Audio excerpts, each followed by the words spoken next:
अगर दिली बात बताऊं तो मैं तो ये सोच रहा हूँ कि नोटा दबाऊंगा, चाहे वो विधायक हुआ चाहे निगम पार्षद हुए। मतलब कोई किसी ने कुछ भी नहीं किया है, सिर्फ अपना घर भरा है। नेता तो कम, लेकिन जो नेता के पिट्ठू होते हैं वो ज़्यादा आदमी को मतलब मिसगाइड करते हैं। स्वागत है आपका हमारे चैनल पूर्वांचल की आवाज़ में। आज किराड़ी में बिगुल बज चुका है एमसीडी चुनाव का। सारी पार्टियां चुनाव के लिए दंगल में उतर चुकी हैं और इसी बीच हमने सोचा कि क्यों ना हम जनता की राय जानें कि जनता क्या सोचती है। जो कीचड़ से 2008 से लेकर अब तक जूझ रही है जनता, उस कीचड़ से निदान कौन सी पार्टी करेगी। तो हमारे साथ जुड़े हुए हैं एक इलेक्ट्रिक शॉपकीपर। सर, नाम क्या है आपका? विकास राय। सर, बताएंगे क्या समस्या है किराड़ी में? सर, समस्याएं तो यहाँ सारी हैं। मतलब जो समस्याएं 2008 से लेके अब तक, वो समस्याएं ख़त्म नहीं हुई हैं, समस्याएं और बढ़ गई हैं। प्लस सबसे पहला तो यहाँ पानी की निकासी नहीं है कोई भी। दूसरा, रोड नाली कोई भी यहाँ पे वो नहीं है। और तीसरा, यहाँ जो हमारे चाहे वो विधायक हुआ चाहे निगम पार्षद हुए, मतलब कोई किसी ने कुछ भी नहीं किया है, सिर्फ अपना घर भरा है। एक चीज़ और है, आपको क्या लगता है, अभी एक साइड जहाँ पे आपका दुकान है, एक साइड एमसीडी में हमारे सुजीत पवार जी हैं और एक साइड थे और एक साइड हमारे भारतीय जनता पार्टी से थी पूनम पराशर झा जी। विधायक जी लगातार ये बोलते हैं कि हमारा बाबा विद्यापार्थी मार्ग हमारा नहीं है, इसकी सफाई की जिम्मेदारी एमसीडी की है।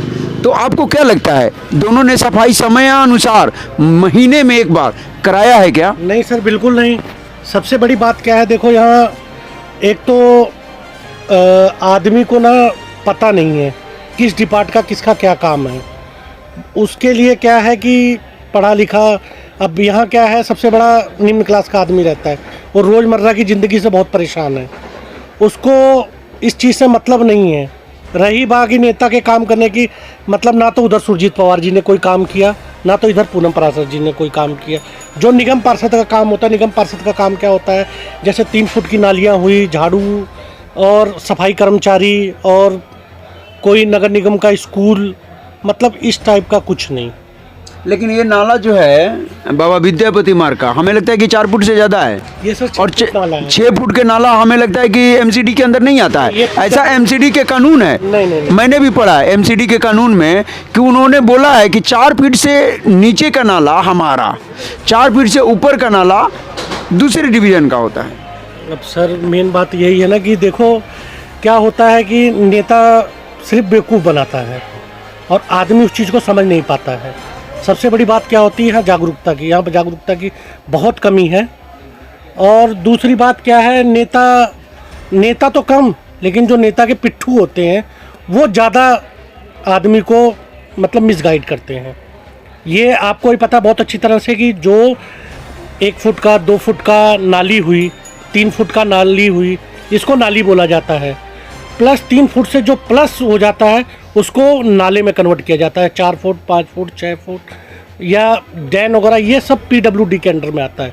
तो भाई पीडब्ल्यूडी में है कौन? विधायक जी का दायित्व बनता है। ये विधायक जी का दायित्व बनता है। लेकिन यहाँ क्या है, आदमी को समझ नहीं है, कम पढ़े लिखे हैं लोग हैं, तो इसीलिए वो हो जाता है। और यहाँ सिर्फ कुछ नहीं, सिर्फ राजनीति की रोटियाँ सेकी जा रही हैं। आपको ऐसा लगता है कि यहाँ पर जो विधायक जी की गलती जितनी नहीं है, उससे ज़्यादा गलती यहाँ के कॉलोनियों के चमचों की है? बिल्कुल सर, ये मैं वही कहना चाह रहा हूँ कि विधायक जी को तो खैर नॉलेज उनको सब चीज़ की है, लेकिन जो उनके चमचे हैं, जो बोल जाते हैं अंधभक्त, तो वो अंधभक्त उनको मिसगाइड करते हैं। समस्या चाहते ना हो समाधान हो, ताकि अपना रोजी रोटी बरकत चलता रहे। अभी आप एमसीडी का चुनाव आ चुका है, एमसीडी के चुनाव में आप किसको वोट देना सही समझते हैं? किसको वोट करेंगे आप? सर, मैं तो इस बार अगर दिली बात बताऊं तो मैं तो ये सोच रहा हूँ कि नोटा दबाऊंगा। नोटा दबाएंगे। देखिए, आप अजीज आ चुके हैं आम आदमी पार्टी से, अजीज आ चुके हैं बीजेपी से, ऐसा आपका कहना है, हमारा नहीं। लेकिन मैं एक चीज़ और जानना चाहता हूँ, एक पार्टी और कूद चुकी है मैदान में जो कभी सत्ता में थी, शीला दीक्षित की पार्टी जो ऐसे मैं कांग्रेस नहीं बोलूँगा, शीला दीक्षित इसलिए बोलूँगा कि उन्होंने बहुत विकास के काम किए थे और मैं उनका भी फ़ैन हूँ, उनके विकास का फ़ैन हूँ। मैं जानना चाहता हूँ, कांग्रेस भी यहाँ से खड़ी है, किसको वोट करेंगे? सर अब कांग्रेस का देखो कोई वजूद नहीं रहा। जो कहते हैं ना बीजेपी का वोट घटा नहीं है, जो वोट घटा है वो कांग्रेस का ही घटा है और वो सारा जो वोट है वो झाड़ू में कन्वर्ट हुआ। तो कांग्रेस का कोई वजूद नहीं है यहाँ पे, तो इसीलिए मैं तो इस बार नोटा। हमारे साथ ये तीसरा न्यूज़ चैनल के माध्यम से लोग बताने वाले हैं किराड़ी के अंदर में कि मैं नोटा दबाऊंगा। नोटा इसलिए ये दबाने को बोल रहे हैं लोग कि क्योंकि यहाँ का विकास जो फेसबुक व्हाट्सएप के माध्यम से दिखता है, ज़मीन पर आकर अगर कोई भी प्रतिनिधि देख ले तो उसको समझ में आ जाएगा कि क्या विकास हुआ है। लगातार कीचड़, लगातार पानी, नालियों की गंदगी और मवेशियों से भी बदतर ज़िंदगी हम जीते हैं किराड़ी के अंदर में। चूँकि मैं भी किराड़ी में निवास करता हूं और इसी कीचड़ में 2001 से लेकर अब तक निवास करता हूं। पहले इतने बुरे हाल नहीं थे जितने बुरे हाल 2008 के बाद इन नेताओं ने किया है जब से किराड़ी का बना है। पहले भी हमारे विधायक जी थे, उन्होंने भी जो भी किया और साथ ही ये विधायक जिन्होंने जो भी किया, जब भी किराड़ी का नाम लिया जाता है तो इन विधायकों का भी विकास पुरुष का नाम लिया जाता ही नहीं है। ये न्यूज़ चैनल है जो लगातार लोगों से राय ले रही है कि आप किस पार्टी को वोटिंग करने जा रहे हैं।